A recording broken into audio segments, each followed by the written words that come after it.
The Ten Commandments, they are taken outright from spell 125 in the Egyptian Book of the Dead. What the Book of the Dead phrased, "I have not stolen," became "Thou shalt not steal." "I have not killed," became "Thou shalt not kill." "I have not told lies," became "Thou shalt not bear false witness," and so forth. In fact, the Egyptian religion is likely the primary foundational basis for the Judeo-Christian theology.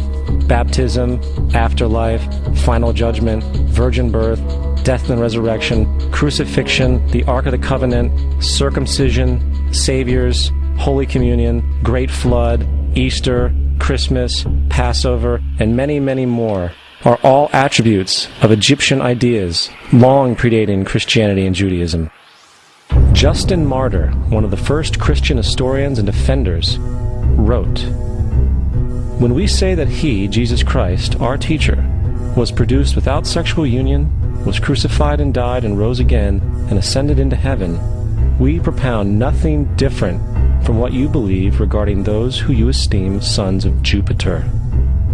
In a different writing, Justin Martyr said, "He was born of a virgin, except this in common with what you believe of Perseus." It's obvious that Justin and other early Christians knew how similar Christianity was to the pagan religions. However, Justin had a solution. As far as he was concerned, the devil did it. The devil had the foresight to come before Christ and create his characteristics in the pagan world. Fundamentalist Christianity, fascinating. These people actually believe the world is 12,000 years old. Swear to God. I actually asked one of these guys, okay, dinosaur fossils. He says, dinosaur fossils? God put those here to test our faith.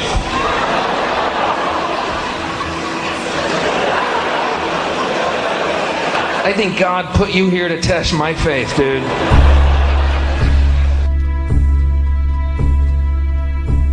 The Bible is nothing more than an astrotheological literary hybrid, just like nearly all religious myths before it.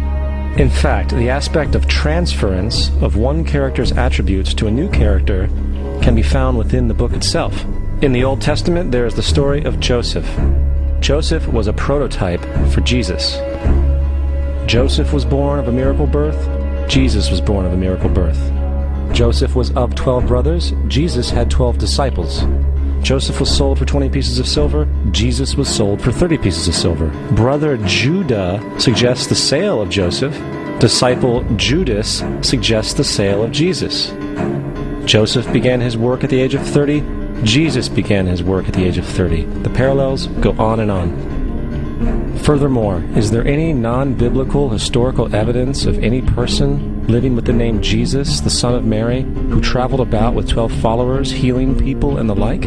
There are numerous historians who lived in and around the Mediterranean, either during or soon after the assumed life of Jesus. How many of these historians document this figure? Not one.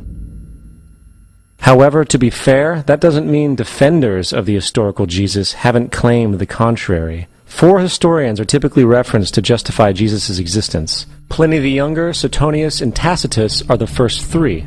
Each one of their entries consists of only a few sentences at best, and only refer to Christus or the Christ, which in fact is not a name but a title. It means the Anointed One. The 4th source is Josephus, and this source has been proven to be a forgery for hundreds of years. Sadly, it is still cited as truth. You would think that a guy who rose from the dead and ascended into heaven for all eyes to see and performed the wealth of miracles acclaimed to him would have made it into the historical record. It didn't, because once the evidence is weighed, there are very high odds that the figure known as Jesus did not even exist.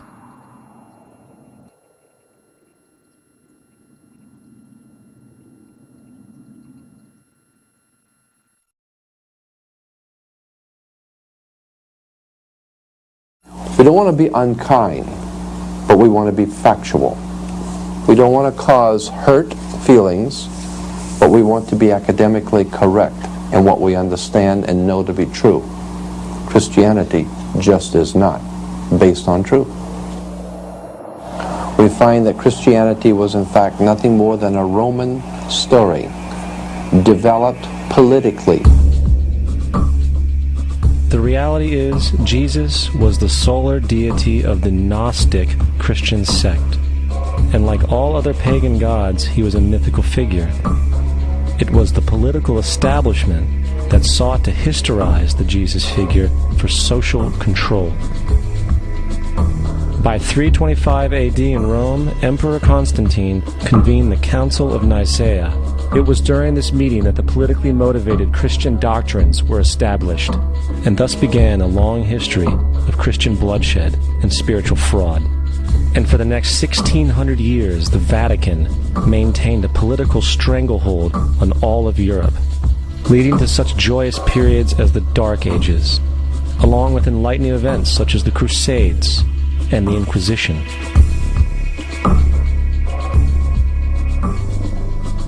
Christianity, along with all other theistic belief systems, is the fraud of the age. It serves to detach the species from the natural world, and likewise each other. It supports blind submission to authority.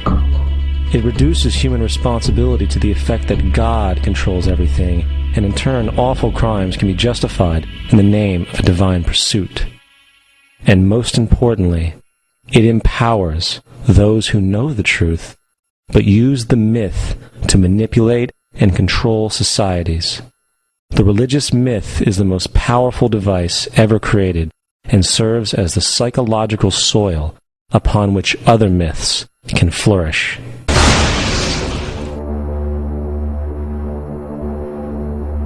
A myth is an idea that, while widely believed, is false.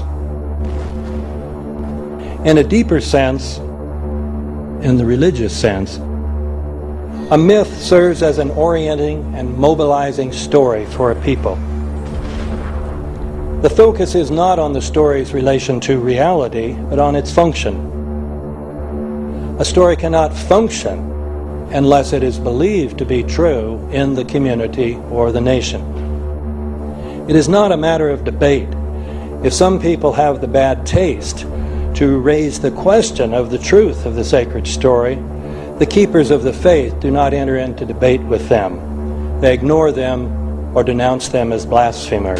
It is wrong, blasphemous, and sinful for you to suggest, imply, or help other people come to the conclusion that the U.S. government killed 3,000 of its own citizens.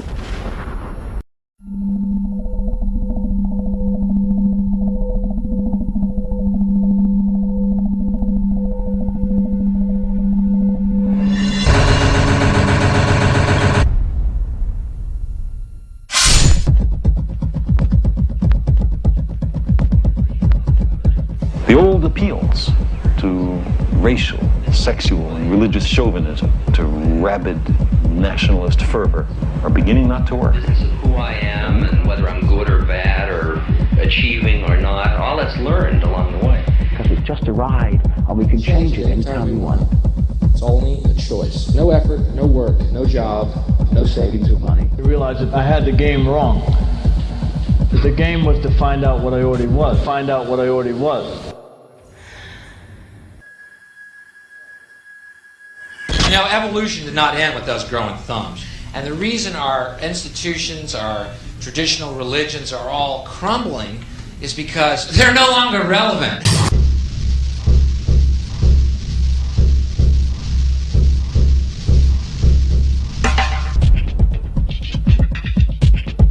Kids will ask their parents, "Dad, couldn't you see that war was inevitable when you produce scarcity?" Power does what it wants. Power does what it wants. And now they're just more naked about it. Now they just put it right out front and say, this is what we're doing to you folks. And everybody's got a cell phone that makes pancakes, so they don't want to rock the boat. The entire money-structured and materialistic-oriented society is a false society. There is no human nature. There's human behavior, and that's always been changed throughout history. What we need is a true change of consciousness, where we understand the interrelationship between all of us. There are no Negro problems, or Polish problems, or Jewish problems, or Greek problems, or women's problems. They're human problems. The society that we're about to talk about is a society that is free of all the old superstitions, incarceration, prisons, police, bankers, advertising, gone forever, because it's no longer relevant.